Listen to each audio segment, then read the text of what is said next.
Signal and PLDT analysis, anong kulang sa dalawang teams? Pagdating ng F2 standouts hindi sapat. High-speed hitters kailangan ng pangmalakasang recruit. HD Spikers dapat magdagdag ng mas reliable na second six. Rachel Ann Dakis needs to go back. Good day ka-trending, this is Ron Michael, the voice artist of this channel. Ngunit bago natin yan pag-usapan, huwag mong kalimutan mag-subscribe at click the notification bell para updated ka sa latest Pilipinas Bollywood trends. Ilang game days pa man tatakbo ang elimination round ng 2024 PVL All-Filipino Conference ay kilala na nga natin ang final forecast for this AFC edition, namely Petrogas, Chocomucho, Creamline, and Cherry Tigo. Matapos na 3 out of 3 sa podium last year at ang 4 consecutive medals ng Signal HD Spikers ay naputol na nga ang kanilang mga awesome finish. Sa panig naman ng PLDT, despite the additions of Kim Fajardo and Madjoy Baron in the competing roster of the high-speed hitters, muli na namang nabigong makapasok sa top 4 ang team. Kung inyong matatandaan last second AFC, sa 5 mga kuponang mataas ang chance na makapasok sa semis, PLDT din ang nalaglag.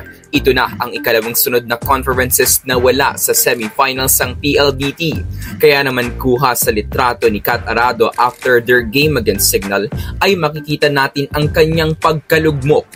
Kung mapapatanong kayo ano ang nangyari sa Signal HD at PLDT at bakit hindi sila nakaabante sa next round, unahin natin ang ating discussion sa HD Spikers.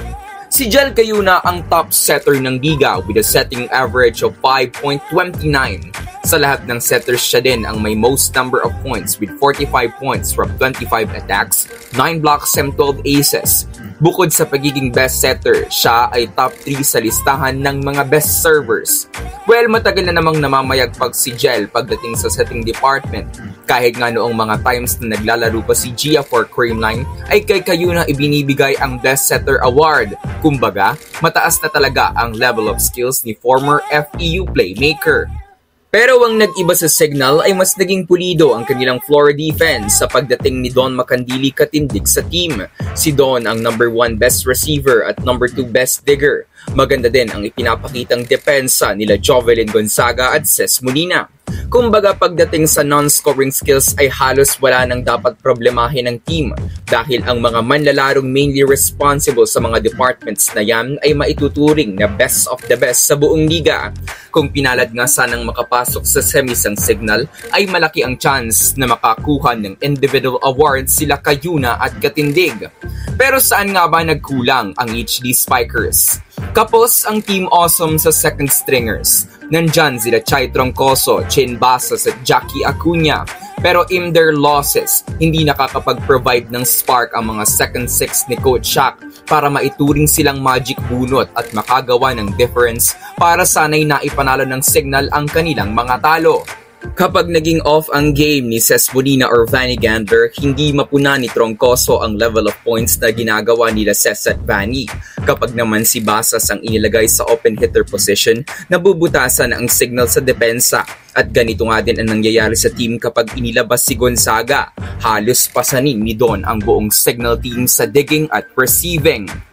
But going beyond skills, mas naging evident ngayon sa HD Spikers ang absence ni longtime captain Rachel Ann Dakis. Hindi pwedeng sila Gonzaga at Macandili lang ang magpapakita ng strong heart para manalo.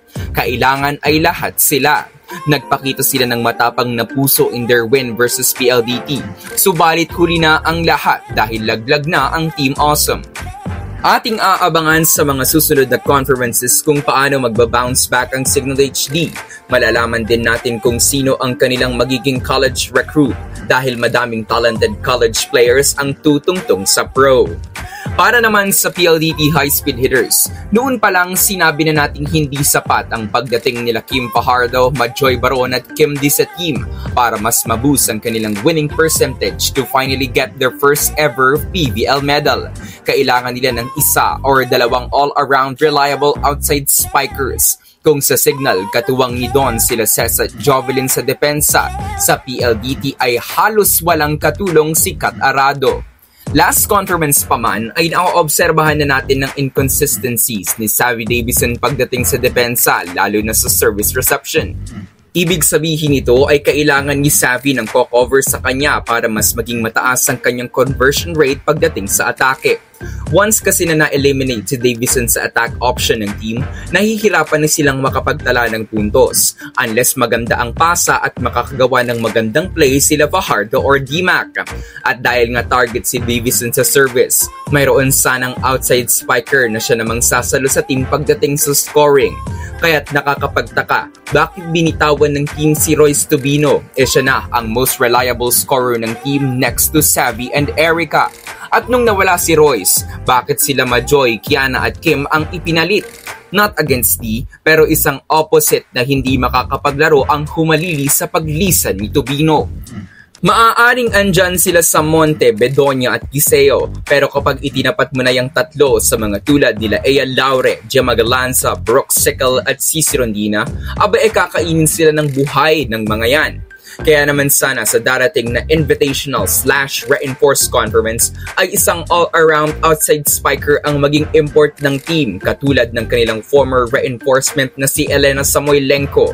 Madami ding outside spikers mula sa college level ang pwede nilang i-recruit nang sa ganoon ay mas madaming bala ang ibibida ng PLDT.